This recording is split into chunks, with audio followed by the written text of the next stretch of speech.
Metafísica al alcance de todos. Por Connie Méndez. Voz de Fernanda Velázquez.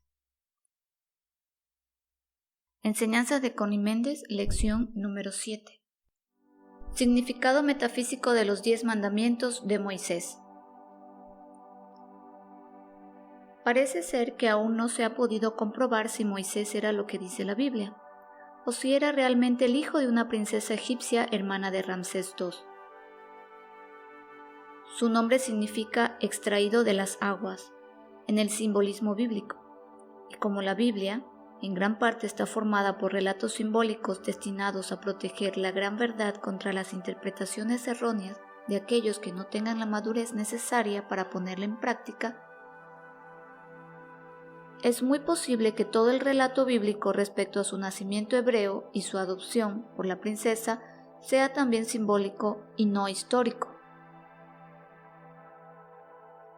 En todo caso, la verdad de su precedencia no afecta lo que él enseñó. Moisés fue un gran iluminado, un gran maestro de la verdad metafísica, que no solamente liberó al pueblo hebreo de la esclavitud y las condiciones infrahumanas en que se hallaban, sino que también enseñó a muchas tribus errantes que se fueron agregando a su grupo en el desierto.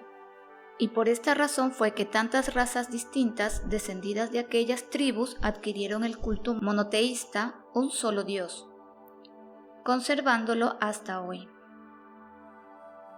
Tal abigarramiento de gentes, algunos totalmente primitivos, que no sabían respetar lo ajeno, que mataban a otro porque les molestaba, que dejaban perecer de mengua a los ancianos porque les representaban, cada uno, una boca más, para quienes una mujer no era sino una hembra perteneciente a todos, y otros no tan primitivos, como los judíos que habían vivido esclavos de los egipcios. Pero no habían conocido otra cosa que el trabajo del sol a sol, sin tregua ni descanso, y que en la convivencia con los idólatras habían adoptado estas creencias y olvidado el culto de sus antepasados.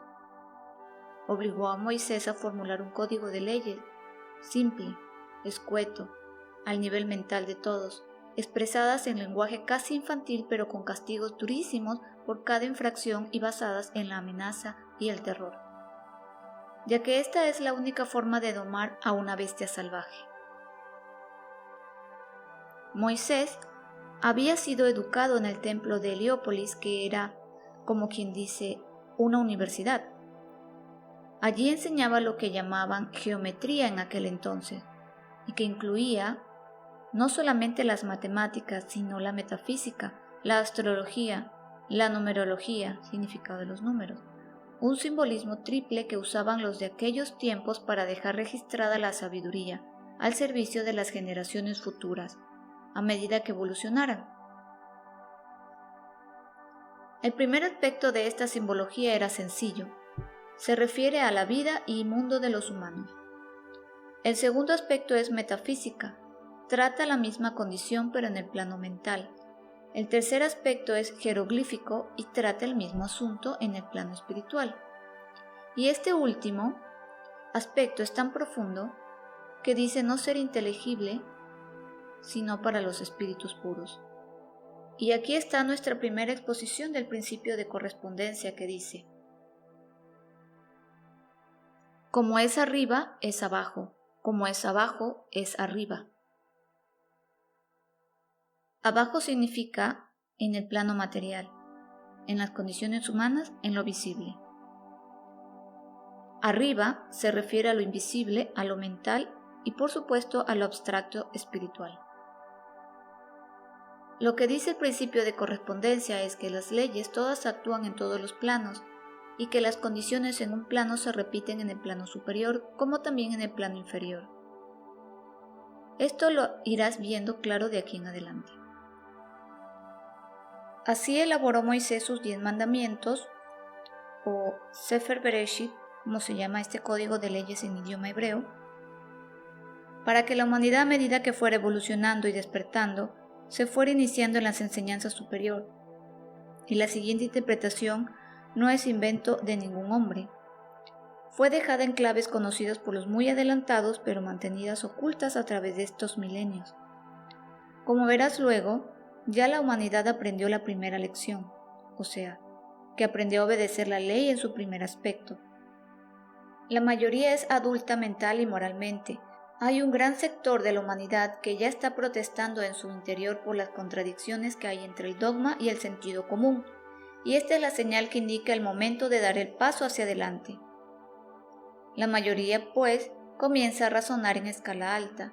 En síntesis, los 10 mandamientos dicen: 1. No hay sino un Dios. 2.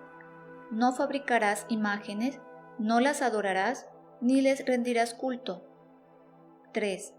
No tomarás en vano el nombre del Señor tu Dios. 4. Acuérdate de santificar el día séptimo. 5. Honra a tu padre y tu madre. 6. No matarás. 7. No cometerás adulterio. 8. No hurtarás. 9. No levantarás falso testimonio. 10. No codiciarás.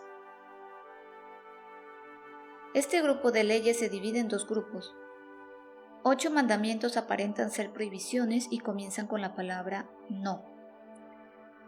Estos son los números 1, 2, 3, 6, 7, 8, 9 y 10. Los números 4 y 5 son recomendaciones. A primera vista, el ser humano que aún no ha aprendido a razonar en el plano mental espiritual los entiende como prohibiciones o normas de conducta. Esto era necesario para que la gran mayoría de la humanidad recibiera la noticia y luego se acostumbrara a no matar, no robar, no mentir, no codiciar, a pensar en el prójimo y a la idea de un solo Dios. En tiempos de Moisés, la población del mundo se hallaba reducida a un número y a un sector de la tierra relativamente muy pequeños.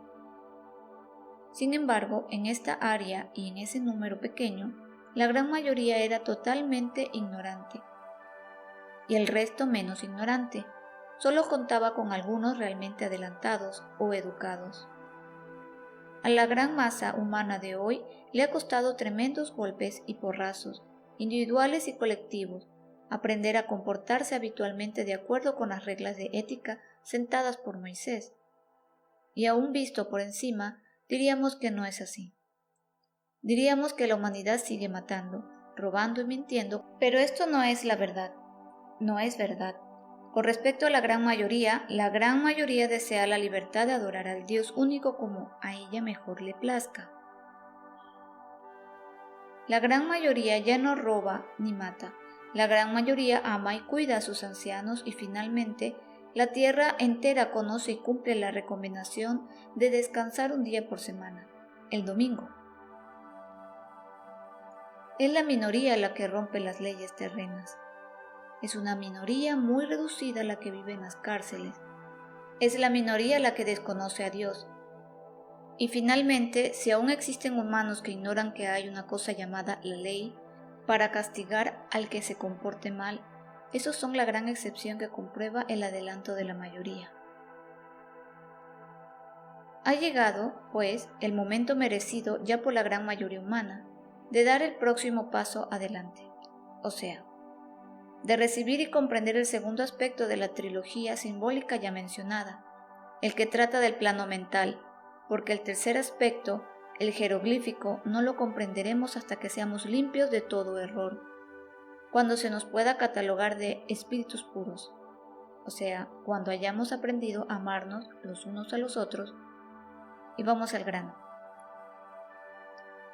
Los 3 primeros mandamientos exponen el principio de mentalismo, ya tratado, de manera que no los vamos a desentrañar sino al final.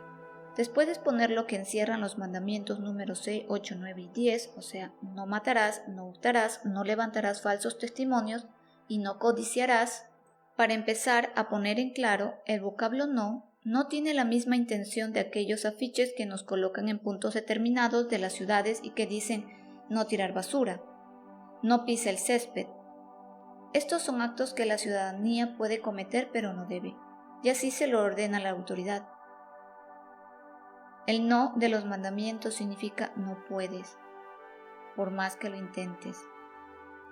Que es inútil y absurdo que sigas creyendo que lo puedes hacer porque no lo lograrás. Mi maestro decía que el no del Pentateuco equivale, en el idioma de hoy, a que alguien dijera no atravesarás a nado el océano Atlántico. ¿Por qué? Porque ya tú sabes que no lo puedes intentar siquiera, no posees la fuerza. El cuerpo material no tiene voluntad propia. No puede oponerse ni mandar. La vida está en el espíritu, en el alma, en el yo superior. Al abandonar esta, el cuerpo de carne y hueso, solo queda la masa inerte, sin vida. De manera que podrías encajar un puñal en el cuerpo de fulano. Podrías echar cianuro en el café de sutano. Podrían sus cuerpos dejar de existir en el plano terreno, pero ellos continuarán llenos de vida y conscientes en el plano que les sigue. Lo único que habrías logrado es hacer que la ley del ritmo, al devolverse, te golpee a ti. Morirás por mano de otro o por accidente. Los conocidos dicho ojo por ojo, diente por diente, de la Biblia y el popular el que a hierro mata, a hierro muere, no son mitos, solo que no es Dios quien castiga, como se cree, sino sus leyes. Su principio rige en todos los universos y en todos los planos, tanto para retribuir el bien como para cobrar el mal. No en vano se dice que el orden es la primera ley del cielo, y Jesús dijo, hasta los cabellos de tu cabeza están contados. Ahora verás mejor lo dicho referente a que ningún mal te puede venir de fuerza hacia ti. Nadie puede hacerte un daño si en tu récord no aparece que tú hayas hecho un daño similar a otro. Nadie puede matar tu reputación, ni tu negocio, ni tu felicidad, ni tu hogar, ni ninguna otra pertenencia tuya, ni tú puedes matar nada de eso en otro. Ni existen accidentes ni casualidades. Las grandes leyes te protegen. Ya la gran mayoría se siente incapaz de asesinar al prójimo. Ya es mucho. Pero ahora viene el segundo aspecto del mandamiento a decirnos que es inútil intentar dañar a otro o a sus pertenencias por medio de la calumnia, el chisme, la mentira o el truco, y que lo único que se logra con eso es que la ley devuelva idéntico mal al que lo intenta. Y ahora con respecto a darle muerte a un insecto o a un animal. El sentido común es la forma en que se expresa la sabiduría divina a través del hombre. Apréndete esta máxima de memoria. Repítela y recuérdala cada vez que te enfrentes a una circunstancia dudosa. Detente ahora y repítela hasta que se te grabe.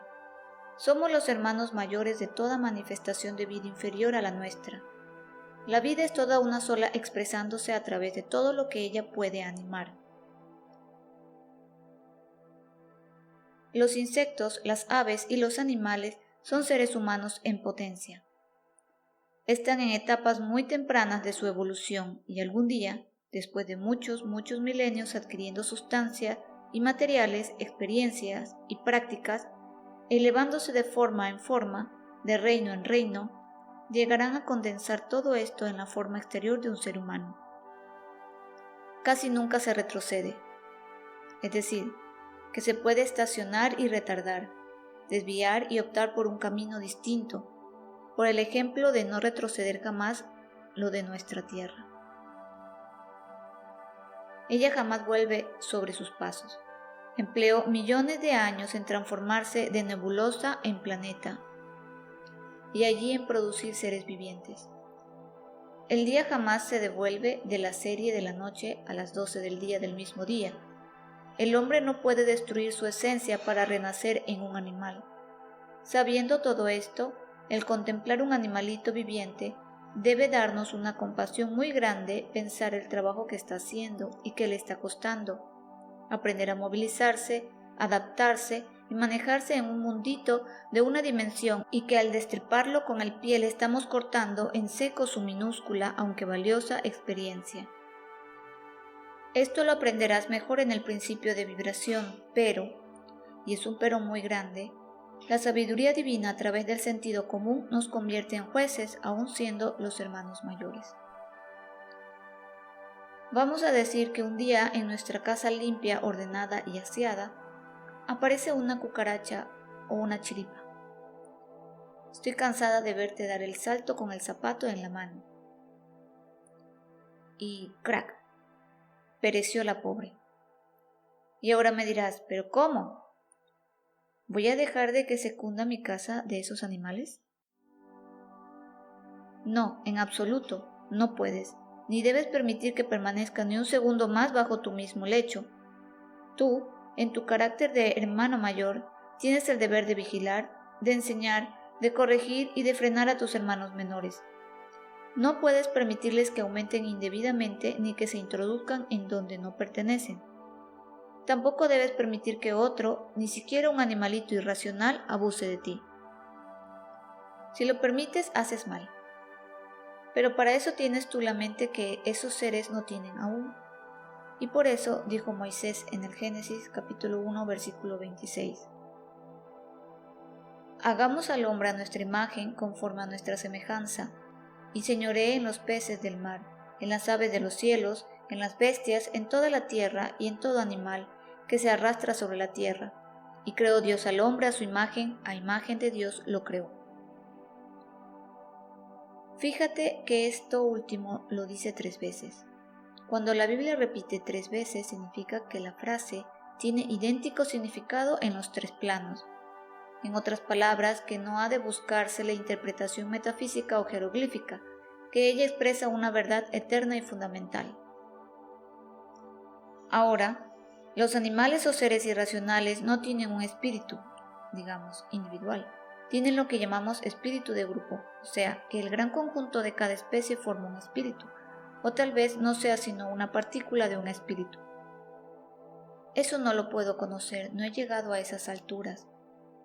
Lo cierto es que ellos, los seres irracionales, actúan en grupo y por líneas ya determinadas de acción. Por ejemplo, las abejas, un tipo de abejas obedece al instinto de construir panales de cera, otro al instinto de atender a la reina y así sucesivamente. Son acciones automáticas. Ellas individualmente no piensan, piensan por ella el gran conjunto que forma una mente, y las guías por medio del instinto, podríamos decir, empleando la ley de correspondencia. Vemos cómo corresponde esta actuación mecánica de las abejas a una situación similar en el reino humano. En la construcción de un edificio, por ejemplo, hay muchos cargadores de agua. Hay albañiles que pegan ladrillos. Hay carpinteros que hacen puertas. Hay obreros especializados en molduras, pinturas, adornos. Y todos trabajan casi mecánicamente, cada uno en su línea determinada, todos cumpliendo algo que está en la mente del arquitecto. En el hombre, ¿qué corresponde? Los pies hacen el trabajo automático de caminar, las manos de maniobrar, los ojos de mirar, los oídos de escuchar, etc. Y todo obedece al impulso que envía la mente a través de líneas que llamamos nervios en el hombre. Sabiendo esto, cuando tú encuentres un insecto fuera de lugar, frena tu primer impulso de aniquilarlo. El espíritu de su grupo está a tu misma altura mental, forma parte de la mente universal. Lo contactas al dirigir tu mente hacia él. Simplemente dile: aquí hay una célula tuya que se encuentra fuera de su ambiente. No es armonioso a mi ambiente. Dios es armonía perfecta. Llévatela. Sentirás una gran emoción al ver que el insecto se detiene inmóvil, como recibiendo la onda, y al minuto corre a desaparecerse. No lo volverás a ver. Y en el caso que tu propia conciencia no está aún segura de la verdad que te acabo de enseñar, bien sea que tú sientas dudas del resultado o que hagas el tratamiento con demasiada violencia y ves que el animal continúa molestándote, dale 3 chances. Dile al espíritu grupo: si no te lo llevas pronto, voy a tener que matarlo. Generalmente no te verás en el caso de matarlo. Es muy pocos casos que se resiste a irse. Solo cuando él mismo está buscando la muerte porque ya ha vivido su vida, y en ese caso, cuando te lo indique tu sentido común, que es la sabiduría divina en ti, mátalo con un golpe fuerte y seco. No lo dejes a medio vivir, agonizando, y sin violencia de tu ánimo, sin rabia ni disgusto, dile: que evoluciones en mejor especie. Todo depende de la intención y el pensamiento con que se ejecute. Hay sectas y órdenes de las que se dice ocultistas, que no comen carne. Alegan que las vibraciones de dolor del animal al ser matado contaminan al alma humana. Alegan también que las vibraciones de la especie inferior degradan al ser. El Maestro Jesús negó esta creencia cuando dijo: no es lo que entra por su boca lo que contamina al hombre, sino lo que de su boca sale, porque lo que sale de la boca del corazón procede. Ya conociste la explicación de esta lección en el capítulo La Palabra, y de acuerdo con Moisés repetimos: nadie ni nada puede dañarnos de afuera, a menos que lo hayamos merecido, a menos que lo aceptemos por creer que sí es posible. Pero cuando conocemos la verdad y la recordamos siempre, nada ni nadie puede causarnos daño alguno.